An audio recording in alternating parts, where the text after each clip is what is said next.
이것도 남편이라고 철석같이 믿고 결혼까지 한 제가 다 한심해집니다. 이혼 마무리 단계에 와서 이렇게 제 이야기도 한번 사연으로 전해보게 되었네요. 결혼 준비를 시작할 때부터 시어머니하고는 크고 작은 마찰들이 하나둘씩 있기는 했습니다. 하지만 결혼 준비하던 당시에는 남편이 제대로 중간 역할을 잘해줬어요. 그러니 그 모습에 당연하게도 결혼 후에도 똑같이 중간에서 교통정리를 잘해줄 사람이라 생각했어요. 하지만 그 모습은 결혼하자마자 180도 바뀌어버리고 말았네요. 차라리 처음부터 시모말에 거역을 못한다, 그렇게 딱 못을 박아두었다면 애초에 결혼이고 뭐고 생각조차 하지 않았을지도 모르겠어요. 이미 이렇게 돼버린 마당에 다 늦은 후회고 그런 거 다 알지만 지금 생각해도 너무 억울할 때가 이따금씩 있네요. 시모는 좋게 말하면 한결같은 사람이었어요. 하지만 늘 심보가 아주 고약한 사람이었기에 한결같은 그 모습이 좋은 적은 한 번도 없었습니다. 보통 시모와의 갈등이 생기게 되었을 땐 다 그 말도 안 되는 어깃장 때문에 일이 시작되었고 그로 인해 오해가 커지곤 했거든요. 아마 남편도 보편적인 기준에서 지 엄마 편을 들 수가 없었기 때문에 제 편을 들었던 게 아닐까 싶어요. 아마 그 당시에도 엄마 편을 들어주고 싶어서 몸이 근질근질했을 겁니다. 남편이라는 단어 참 찰떡같이 잘 만든 단어 같아요. 중요할 때마다 꼭 내 편이 아니라 남의 편을 드니까 그래서 남편이라는 단어가 생기게 된 게 아닌가 싶어요. 아무튼 제가 개인적인 사정으로 인해 취직이 남들보다 아주 많이 늦었습니다. 30에 처음 회사에 들어갔어요. 남편은 뒤늦게 취직한 회사에서 같이 일하는 직장 선배였고 저한테 업무적으로 이런저런 인수인계를 해주던 사람이라 자연스럽게 정이 들고 그렇게 결혼까지 이어지게 되었습니다. 취직이 늦은 이유는 별거 없어요. 어려워진 집안 형편 때문에 제가 부모님을 돕지 않을 수가 없었습니다. 친정아버지는 평범한 회사원이셨고 친정어머니는 평생을 전업주부로 살아오셨어요. 제가 외동이었기에 사실상 제가 대학에 입학하면서 친정부모님은 노후 준비를 곧바로 시작하셨는데 아버지 회사에 일이 생기게 되었습니다. 정상적인 부도가 아니었고 회사 대표가 야반도주를 하는 바람에 아버지는 퇴직금이며 그간 밀렸던 월급이며 단 한 푼도 정산받지 못하게 되었어요. 떼인 돈이야 떼인 돈이지만 집안 형편이 어려워진 건 다른 이유에서였습니다. 약간이나마 모아두신 노후 자금을 가지고 아버지가 어디서 무슨 소리를 듣고 오신 건지 창업을 하셨거든요. 그런데 하필 차렸던 가게가 아실 분들은 다들 아실 텐데 그 말도 많고 탈도 많았던 대왕 카스테라 집을 오픈하셨거든요. 평생 책상머리 앞에서 사무직을 하시던 아버지가 웬 빵집을 시작하셨는지는 모르겠지만 아버지 입장도 이해가 가긴 했어요. 정상적으로 회사를 다녔어도 곧 정년을 맞았을 텐데 어느 회사에서 곧 정년인 사람을 쓰겠냐 하셨거든요. 하지만 라면도 혼자 제대로 못 끓이시던 아버지가 갑자기 무슨 빵을 만들겠어요. 결국 어머니까지 달라붙어 두 분이서 인건비 아껴가며 가게를 꾸리셨어요. 장사 노하우도 없는 분들이라 정직함 하나만 가지고 장사를 하셨는데 그 이후에 다들 아시는 그 사건들이 터지게 되었어요. 방송에서 시작된 안 좋은 루머 때문에 그나마 있던 손님들도 뚝 끊어지게 되었거든요. 어머니께서 어떻게 가게를 살려보겠다고 고군분투하다가 건강이 악화되는 바람에 결국 당시 취직을 준비 중이었던 제가 어머니 대신 가게를 돌봐야 했고요. 가게가 망해도 이상하지 않을 상황이라 너무 힘들었습니다. 그런데 어쩌겠어요. 친정부모님 노후 자금이 홀랑 들어가 있는 가게인데 최선을 다해서 열심히 했습니다. 정직함 하나만 가지고 승부했던 가게이기에 처음엔 힘들었지만 차차 시간이 지나감에 따라 가게가 다시 살아나기 시작했어요. 나중에 가선 방송에서 시작된 루머도 서서히 사람들이 잘못된 정보라는 걸 인지하기 시작했고 오히려 경쟁 가게가 다 망해버려서 나중에 가선 타 지역에서도 입소문 듣고 손님들이 찾아올 정도로 장사가 잘 되기 시작했습니다. 나중에 가서는 재료가 모자라서 일찍 가게를 닫을 때도 있을 정도로 손님이 많아졌어요. 그때쯤 어머니도 건강을 회복하셨고 아버지의 전 직장 동료였던 분들이 투자를 해준다며 이 사무점 이야기도 막 나올 때쯤이었어요. 전화위복이 되어서 돈이 잘 벌리게 된 상황이다 보니 부모님은 제가 가게 일을 계속 했으면 하셨지만 저는 질리기도 했고 어쨌든 여태 대학 공부한 것도 있고 회사 생활 못 해본 게 한이 되어서 가게를 나와 취직 준비를 시작했어요. 이러나 저러나 가게는 제 적성에 맞지도 않았고요. 그런데 취직도 쉬운 게 아니더라고요. 1년이라는 준비 기간 끝에 결국 저는 취직에 성공을 했습니다. 그리고 회사 생활을 시작하면서 남편을 만났고 1년 정도의 연애 끝에 결혼 준비를 시작하게 되었습니다. 하지만 제가 모아놓은 돈이 그렇게 넉넉한 편은 아니었어요. 여태껏 부모님 가게를 돕긴 했지만 제가 가게를 돕던 시기에는 워낙 어려운 때라 월급이랍시고 그냥 용돈 정도만 받고 일을 했었거든요. 그마저도 취직 준비하면서 반 가까이 써버리게 되었고요. 회사 생활 1년 하긴 했지만 연봉이 엄청 좋은 회사도 아니라서 모아놓은 돈이 딱 4천. 그게 전부였어요. 물론 저희 부모님이 가만 계실 분들은 아니었지요. 당시에 요 사무점 이야기 때문에 부모님이 돈을 좀 모아놓은 상황이었는데 가게 차릴 돈을 저에게 다 주신다 하셨어요. 제가 3년 취직도 안 하고 가게에 묶여있던 시간에 비하면 그 돈은 돈도 아니라고 그냥 주신다고 했는데 제가 한사코 거절했습니다. 물론 결혼 준비를 하던 시기라 이 사실을 남편에게 말을 해줘야 하나 말아야 하나 고민이 되긴 했습니다.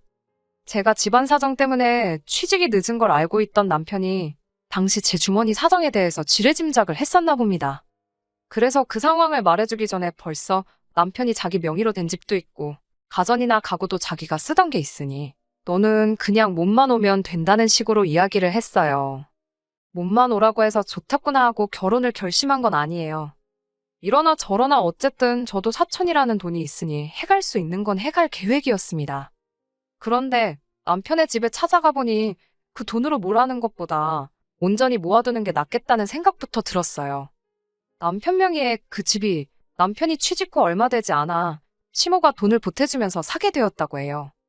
당시 아버님이 돌아가시면서 남긴 돈이 있는데 시모 혼자 노후 대책으로 다 써버리기엔 미안했는지 이것만 받고 떨어지라는 식으로 3천을 보태주셨다고 해요. 그런데 그 문제의 집이 아마 완공된 해가 제 생년월일보다 훨씬 먼저일 것 같은 오래된 구축 빌라였거든요. 게다가 위치도 안 좋았어요. 가장 가까운 대중교통수단인 버스를 타러 가는 데까지 10분을 걸어야 했고 지하철역도 버스를 타고 한참을 가야 했었거든요. 그래서 남편한테는 결혼하면서 둘이 열심히 모아가지고 2년 내로 다른 집으로 이사를 가자는 이야기를 했습니다. 남편 말대로 일단 저는 몸만 가고 제가 모아놓은 돈은 손도 대지 않고 고스란히 남겨둘 계획이었어요.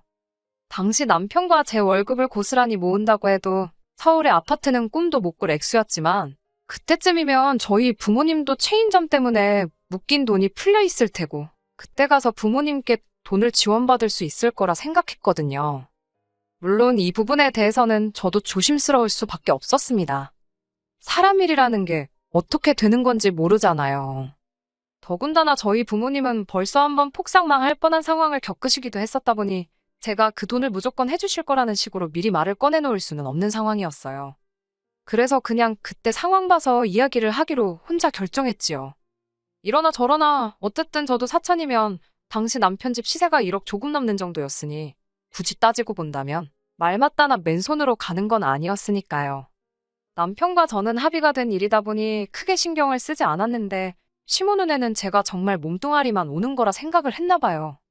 그리고 그걸 빌미로 시모가 저에 대해서 안 좋은 감정을 가지고 있을 거란 생각은 그 당시에는 하지 못했습니다. 하루는 결혼식을 몇 달 앞두고 있던 시기에 시모가 저희를 불러내서 같이 점심 식사를 하게 되었습니다.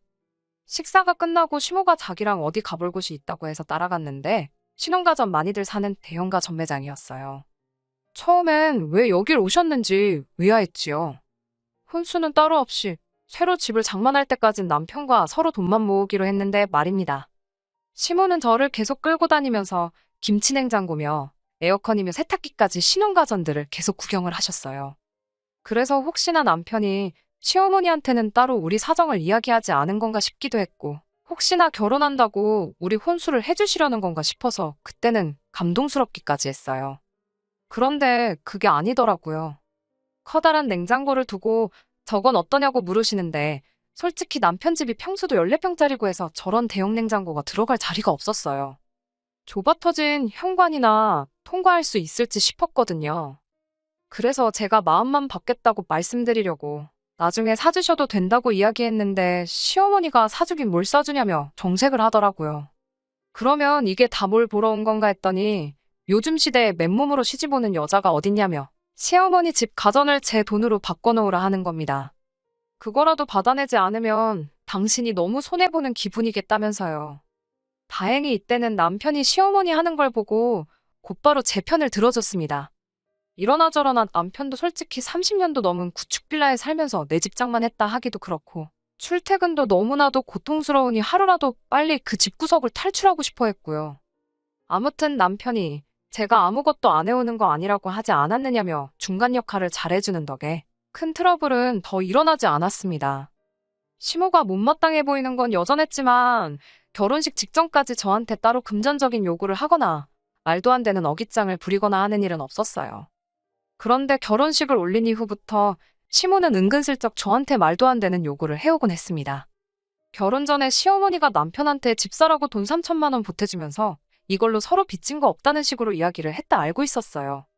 그래서 남편도 취직 후에는 시어머니한테 따로 생활비를 드리거나 한 적 없었고 시어머니 또한 그 자금을 해준 이후로는 아들 장가 보낼 때 추가적으로 더 도와주신 게 하나도 없었습니다.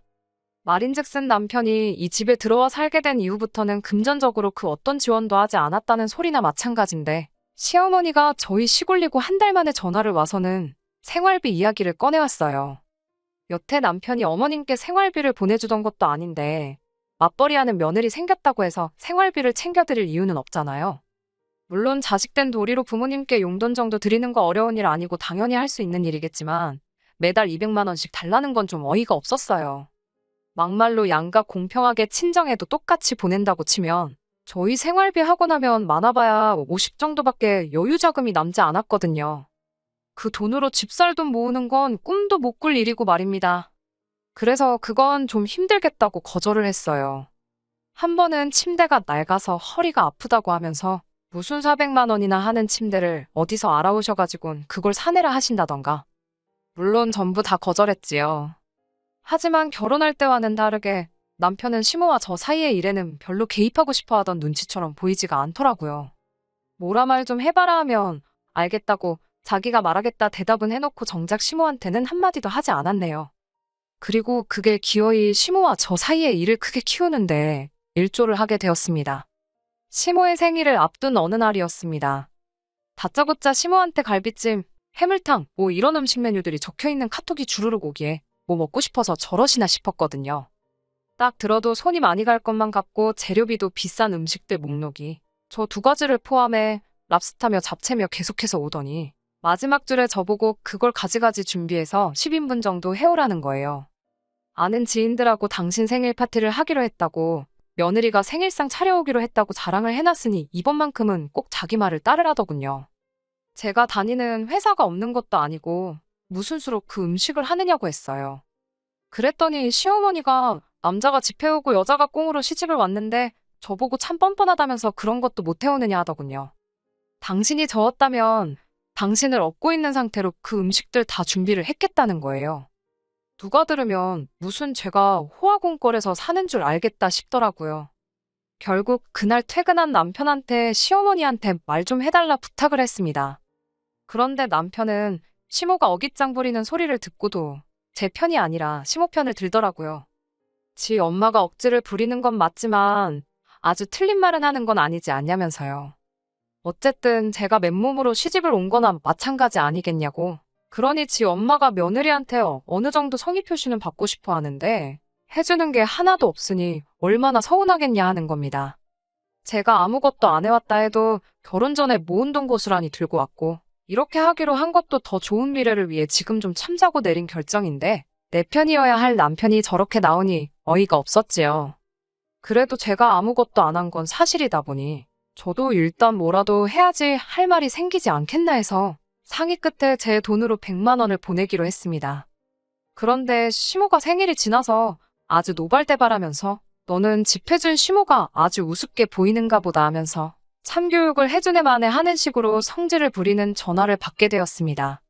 제가 말할 틈도 안 주고 자기 할 말만 따따따 쏘아야 되는데 아주 미쳐버리는 줄 알았네요. 결국 제가 남편 통해서 용돈을 보내드리지 않았냐고 한마디 했습니다. 시모는 그걸 가지고 며느리가 시어머니 생일에 용돈 주는 건 당연한 거 아니냐면서 뭘 돈 가지고 생색을 내냐며 입에 거품을 물더군요. 제가 시간이 모자랄까봐 일부러 생일 당일이 아니고 주말로 시간을 잡아주기까지 했다며 되려 저한테 유세를 부리더라고요. 시간이 있어도 해갈 생각은 전혀 없었지만 상식적으로 그 많은 음식들을 하루 만에 어떻게 준비하느냐고 따지니 저보고 정성이 다 없어서 그런 거라네요. 자기가 집까지 해준 시어머니의 며느리라고 하나 드린 거 시댁 혼수도 안 바꿔준 걸 눈 감아줬는데 아주 하나 눈 감아주니 제가 기어오르려 든다고 소리를 치는 거예요. 결국 남편이 개입해서 상황을 대충 정리시키고 전화를 끊었습니다.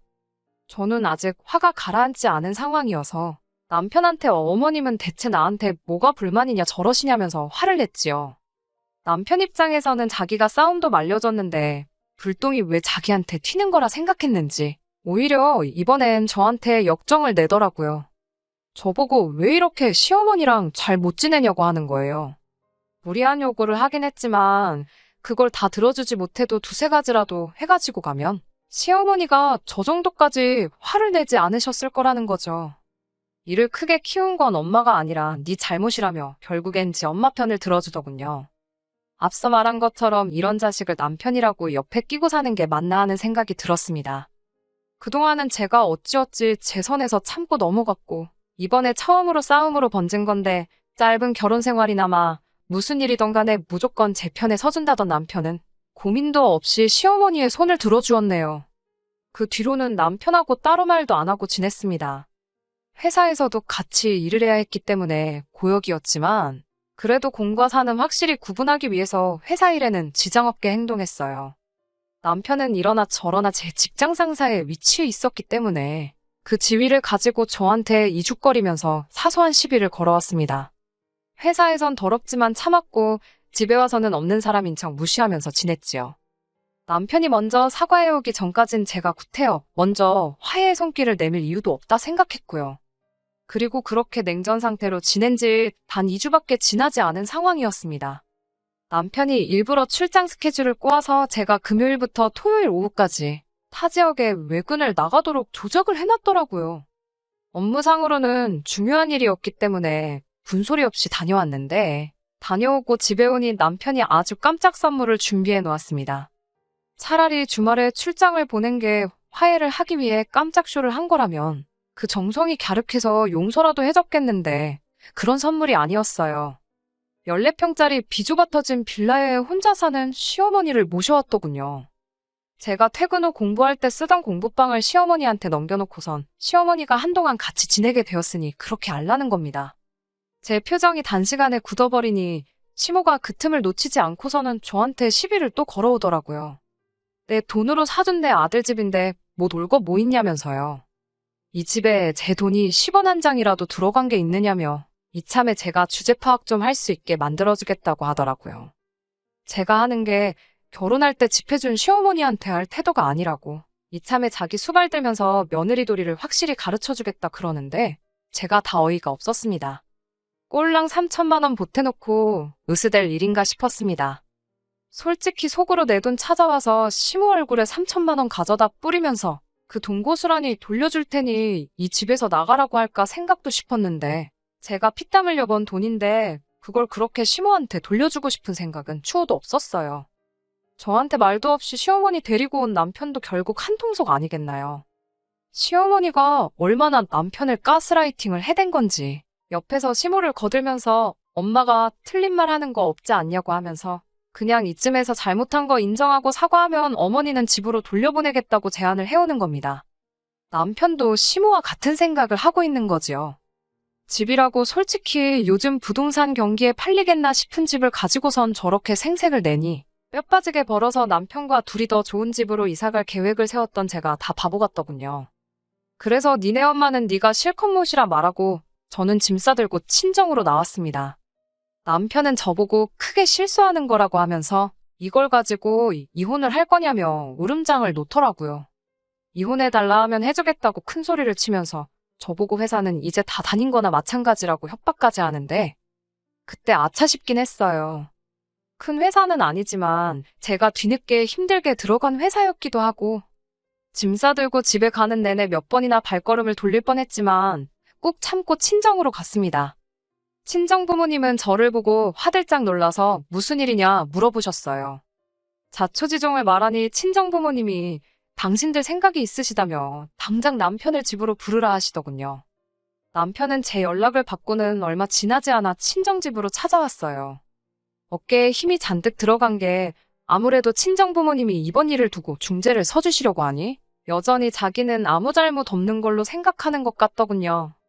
친정부모님은 남편을 앞에다 두고 결혼할 때 몸만 오라더니 진짜 몸만 갔던 게 그렇게 불만이었냐고 대번에 물으시더라고요. 남편은 미꾸라지같이 요리조리 대답을 잘 피해가더라고요.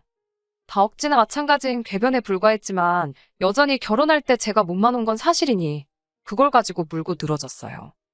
친정부모님이 남편한테 그러면 사돈어른이 삼천을 보태주셨다고 들었는데 그건 사실이냐고 물으셨어요. 눈치가 빠른 남편은 그 질문의 의도를 깨닫고는 그때 삼천이 지금 삼천이랑 다르지 않겠냐고. 집값 오른 것까지 감안했을 때 따지고 보면 한 8천 정도는 해주신 거나 마찬가지 아니겠냐 하는 겁니다. 남편이 5천, 시모가 3천에서 8천을 주고 샀고 현재 시세가 1억 2천인데 계산 방식이 어떻게 해야 저렇게 되는 건진 모르겠지만 아주 자신감 있게 대답을 하더라고요. 제가 그게 무슨 계산이냐고 한마디 거들려고 하니 친정부모님이 저를 막아서면서 딱 한마디 하시더라고요.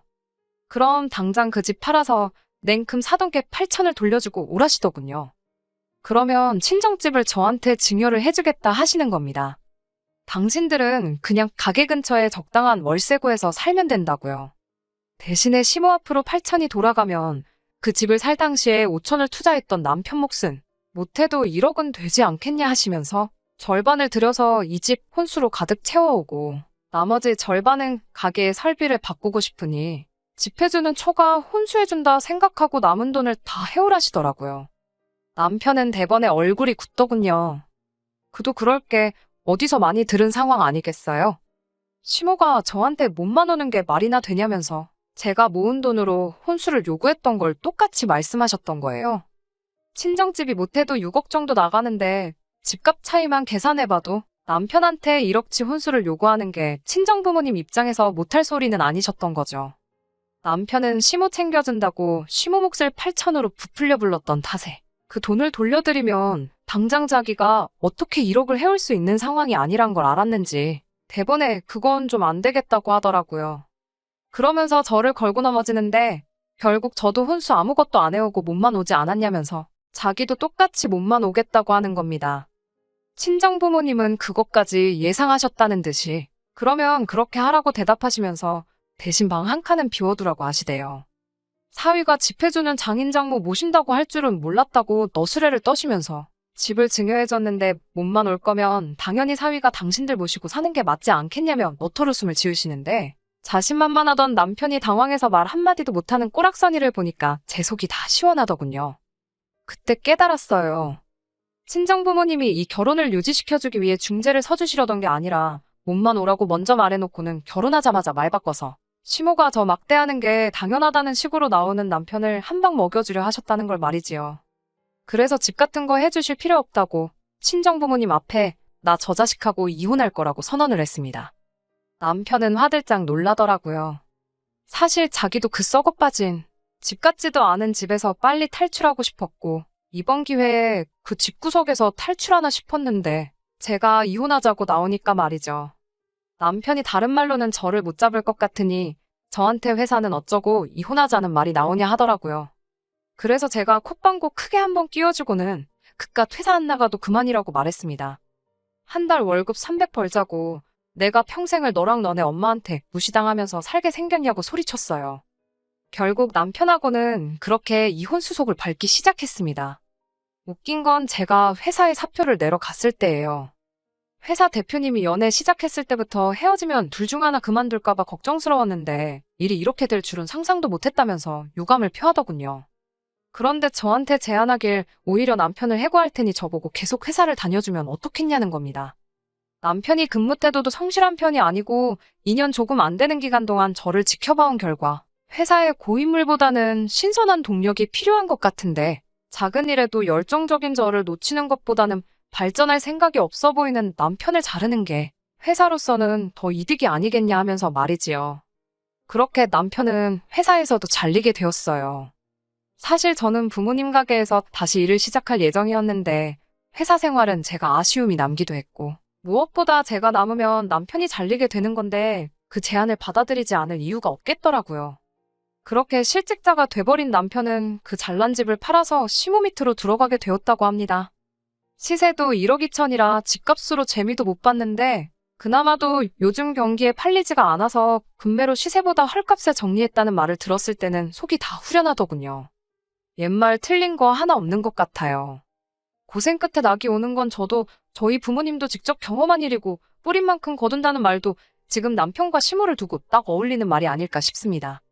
평생에 있을 한 번의 기회나 마찬가지였던 복덩이인 저를 놓쳐버린 두 사람. 이번 일로 제대로 한번 배우고 평생을 후회 속에 살아간다면 제게 붙은 이혼 옆구리표가 하나도 아쉬움이 없을 것 같네요.